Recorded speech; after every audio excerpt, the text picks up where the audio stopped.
शिवानी मेरे साथ यूक्रेन से जुड़ी, उनके माता पिता शामली से इस वक्त मेरे साथ मौजूद हैं। शिवानी और शिवानी के माता पिता को टीवी स्क्रीन पर आप देख पा रहे हैं। कुछ तो राहत की सांस ली होगी शिवानी के माता पिता। मैं आपसे बात कर रही हूं सर। सरकार के मंत्री भी अब जा रहे हैं बच्चों को बचाने के लिए। शिवानी भी हैं, बात कर सकते हैं। हाँ शिवानी बेटा, आवाज आ रही है? हेलो जी सर, सुन रहे हैं, बोलिए, बात कीजिए सर बच्ची से। शिवानी बेटा, आवाज आ रही है? जी आवाज आ रही है बेटा?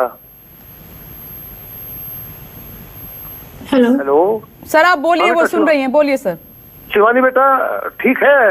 क्या खाया है तुमने? हाँ जी पापा जी कुछ नहीं, अभी उठी थी, बस थोड़ा थोड़ा बीच बीच में नींद ले रहे थे। उन्होंने बोला था कि ऐसे ध्यान रखना है, गेट वगैरह सब खुले करके सोना है ताकि सायरन बजे तो हमें सुनाई दे, क्योंकि हमें थर्ड सायरन पे वापस बंकर में जाना होता है। तो बेटे कुछ खाने को है? थोड़ा बहुत हम थोड़ा ही खा रहे हैं क्योंकि हमारे पास फूड सप्लाई कम है और बाहर से हम कुछ ला नहीं सकते हैं जाके, और मार्केटों में अब सामान भी अवेलेबल नहीं है खाने पीने का। तो हाँ तो बेटा पैसा वैसा है कुछ थोड़ा बहुत बचा हुआ है? हेलो हेलो आवाज आ रही है आपको पापा जी? हाँ आवाज आ रही है बेटे। शिवानी एक तो देख, तेरे से एक तो ये बोलना है मुझे कि थोड़ी हिम्मत बना के रख, ठीक है? गवर्नमेंट हमारी बहुत अच्छा काम कर रही है, मदद कर रही है बेटे, जल्दी ही कोई ना कोई हल निकल आएगा। हाँ जी। और देख मेरा बेटा बहुत बहादुर है, लेकिन अभी 4 दिन हो गए ना, तो ऐसे घबराहट ज्यादा होने लगी है क्योंकि काफी दिन हो गए ना ऐसे रहते रहते, ना सो पा रहे हैं, ना अच्छे से खा पा रहे हैं। कभी भी सायरन बज जाता है तो वापस से बंकर में जाओ। बेटे देखो परेशान हम भी बहुत हैं, लेकिन देखो परेशानी का हल थोड़ा धैर्य रखना होता है। वहाँ इंडिया के 17-18 हजार जो बच्चे फंसे हुए हैं, देखो वे भी हमारे ही बच्चे हैं, है ना? अब तो उनके साथ हिम्मत बढ़ा के रखो, जैसे सब के साथ हिम्मत रखो। गवर्नमेंट बहुत कुछ कर रही है, मोदी जी बहुत मदद कर रहे हैं हमारी, ऐसी बात नहीं है बेटे। और आपका भी सोल्यूशन कोई ना कोई बहुत जल्दी ही ढूंढेंगे। अब फिर हाई लेवल मीटिंग चल रही है अभी बेटे, ठीक है? हिम्मत बढ़ा के रखो थोड़ा, ठीक है? मम्मी से बात। शिवानी, हाँ जी मम्मी। शिवानी, हाँ बेटा देख, तू ही तो हमारी हिम्मत है। हाँ जी। हम घबरा नहीं रहे, तू हिम्मत रखेगी तो हम हिम्मत रखेंगे। अगर तू हिम्मत तोड़ दी, देख कितनी बहादुर लड़की है तू, तेरे पे तो हम इतना गर्व है बेटा। हाँ जी। टेंशन नहीं लो, ठीक है? मैं भी ठीक हूँ, सब ठीक है, थोड़ा हो जाएगा एडजस्ट। हाँ अपनी दवाई वगैरह का भी ध्यान रख। दवा का बहुत ध्यान रखियो। पैसे है? दवाई मैंने सारी रख ली है। पैसे है? हेलो हेलो हेलो हाँ बेटा ऐसा है, देखो टेंशन ना लो बिल्कुल भी, थोड़ी हिम्मत बना के रखो। और पैसा वैसा है बेटा आपके पास? नहीं है? सब है पापा जी, पैसा भी निकलवा लिया था तो सब कुछ है। ऐसे कोई बस यहाँ से थोड़ा ट्रांसपोर्ट सुविधा हो जाए, बस वो ही ऐसी बात नहीं है। देखो हमारी गवर्नमेंट बहुत काफी मदद कर रही है, ट्रांसपोर्ट की सुविधा भी आप लोगों को जल्द ही उपलब्ध होगी, ऐसी बात नहीं। और हमारा बड़ा एहसान है न्यूज 24 का, कि हमारी देखो कब से हमारी इतनी बातचीत आपसे करा रहे हैं, कितनी मदद हमारी ये लोग कर रहे हैं। आपका इनका बहुत बहुत आभारी हूँ मैं भी, 24 का, न्यूज 24 का बहुत आभारी हूँ जी। और यही चाहता हूँ कि आप लोग हमारी मदद करें, जिससे कि हमारे बच्चे काफी जल्दी अपने वतन वापसी आए, और बच्चों का भी थोड़ा जल्दी कराएं सर। और मैं तो हाथ जोड़ के मोदी जी से भी बोलता हूँ कि थोड़ा ये कुछ बच्चे ऐसी जगह हैं, जैसे यही बच्चे हैं कि ये जल्दी वहां से निकाले जा सकते हैं। यहाँ पे थोड़ी बहुत तो राहत है, अब टाइम है सर यहाँ पे निकालने का, यहाँ से बच्चों को। तो जहाँ पे राहत है वहां से थोड़ा जल्दी निकलवाए बच्चों को सर।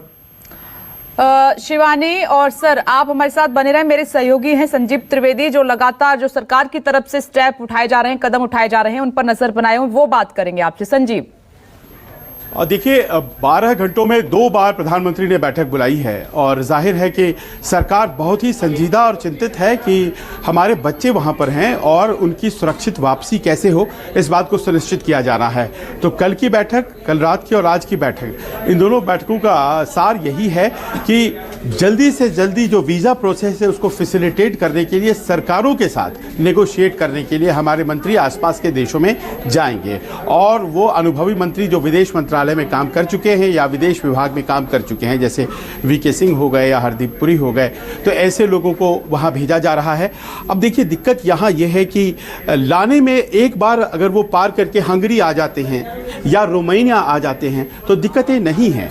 दरअसल दिक्कत ये हो रही है कि उनको बॉर्डर पर पार करने में परेशानी हो रही है, इस तरफ आने में। उस तरफ भी हमारे एम्बेसी के लोग हैं, इस तरफ भी हमारे एम्बेसी के लोग हैं, लेकिन जो वीज़ा प्रोसेस है उसमें केवल इंडियंस नहीं मांग रहे हैं, बल्कि कई यूक्रेनियंस, कई हज़ारों की तादाद में वो भी अपना देश छोड़ना चाह रहे हैं और भी दूसरे मुल्कों के लोग देश छोड़ना चाहते हैं, और वही दिक्कतें पेश आ रही हैं। तो ये तय करने के लिए मैं यही कहना चाहूँगा माता पिता से, जो लोग अपने बच्चों के इंतज़ार में हैं, उनसे बात भी कर रहे हैं कि ये तय करने के लिए कि कितनी जल्दी वीज़ा जो है वो उन्हें मिला, चाहे वो रोमानिया का वीज़ा हो, हंगरी का वीज़ा हो, मोल्डोवा का वीज़ा हो, ये तय करने के लिए हमारे मंत्री जा रहे हैं। और इसके बाद हम उम्मीद कर सकते हैं कि चीज़ें और ज़्यादा दुरुस्त होंगी, तेज़ी से वीज़ा मिलेगा। देखिए, ये तो सुनिश्चित कर दिया गया है कि जितनी जल्दी वीज़ा मिले उतनी जल्दी बच्चों को वहाँ से ले आया जाएगा। एक बार वो स्टेप ऑन करते हैं दूसरे देश में तो फिर वो महफूज हो जाते हैं, लेकिन बस वो जो प्रोसेस है अंदर घुसने का, यूक्रेन छोड़ने का और नए देश में घुसने का, बस वो इंश्योर करना है, और उसको इंश्योर करने के लिए मंत्री गए हैं। दूसरी लड़ाई ये है कि जहां बच्चे उन जोन्स में हैं जहां बमबारी हो रही है या फिर वो अपने घरों में ही हैं, वो ये सरकार तय करने में लगी है कि उनका वहीं पे रहना ठीक है, फिलहाल छिपे रहना, क्योंकि ट्रांजिट में खतरा तो नहीं है। क्योंकि कल अचानक से पहली एडवाइजरी आई थी कि आप पास के रेलवे को पकड़ लीजिए और आप वेस्ट की तरफ बढ़िए, फिर अचानक दूसरी एडवाइजरी आई कि बॉम्बिंग्स हो रही हैं, आप वहीं रहिए। तो सरकार के अंदर भी ये चल रहा है कि जो लोग बॉर्डर पर हैं उनको तो फैसिलिटेट कराया जाए, लेकिन जो बॉर्डर पर नहीं हैं और जो कॉन्फ्लिक्ट जोन नहीं हैं, जहां पर अभी इस वक्त तनाव है, तो वो अपने घर में बने रहें। उनको रसद और कैसे उनको पानी और खाना किस तरह से मुहैया हो, ये संदर्भ ज़्यादा बड़ा उनके लिए है।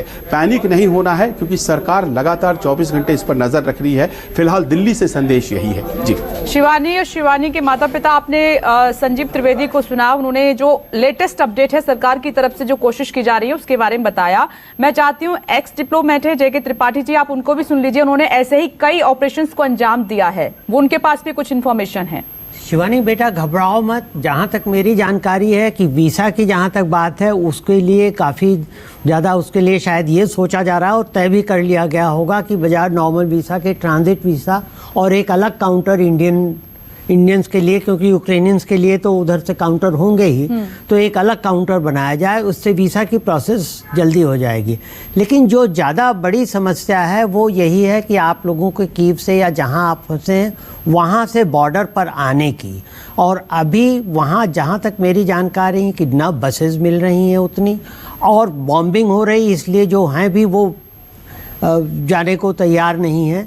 तो उस चीज़ को दूर किया जा रहा है, और ये भी शायद कोशिश की जाएगी कि बजाय इन तीनों बॉर्डर्स के, शायद बेलारूस के बॉर्डर से आप लोगों को इवैक्यूएट कराया जाए, क्योंकि वो ज़्यादा नज़दीक है। बेलारूस जो है उसका बॉर्डर कीव से करीब 300 किलोमीटर भी नहीं है। तो कोशिश ये की जा रही, मोल्डोवा से मुश्किल हो सकती है क्योंकि मोल्डोवा में हमारी कोई एम्बेसी नहीं है, ऑलरेडी कंसुलेट है, लेकिन मेरे ख्याल से बेलारूस से और पोलैंड, हंगरी, रोमानिया, स्लोवाक, इन जगहों से आपको इवैक्यूएट कराने की कोशिश हो रही है। और आप अगर धीरज रखेंगे ये तो सर आपके आपने माँ बाप बहुत इंपॉर्टेंट बात कही। अगर बेलारूस से मदद मिल जाती है तो इन बच्चों को जल्द से जल्द निकाला जा सकता है। आप सभी बने रहिए, मैं एक छोटा सा ब्रेक और ले रही हूँ, फौरन लौटूंगी। न्यूज़ 24 की मुहिम जारी है। नमस्कार, मैं हूं मानक गुप्ता। अगर आपको हमारा ये वीडियो पसंद आया हो तो इसे लाइक और शेयर जरूर करें, और हाँ, हमें सब्सक्राइब और फॉलो करना ना भूलें ताकि आप देश और दुनिया की कोई खबर मिस ना करें। तो जुड़े रहिए हमारे साथ और देखते रहिए न्यूज़ 24।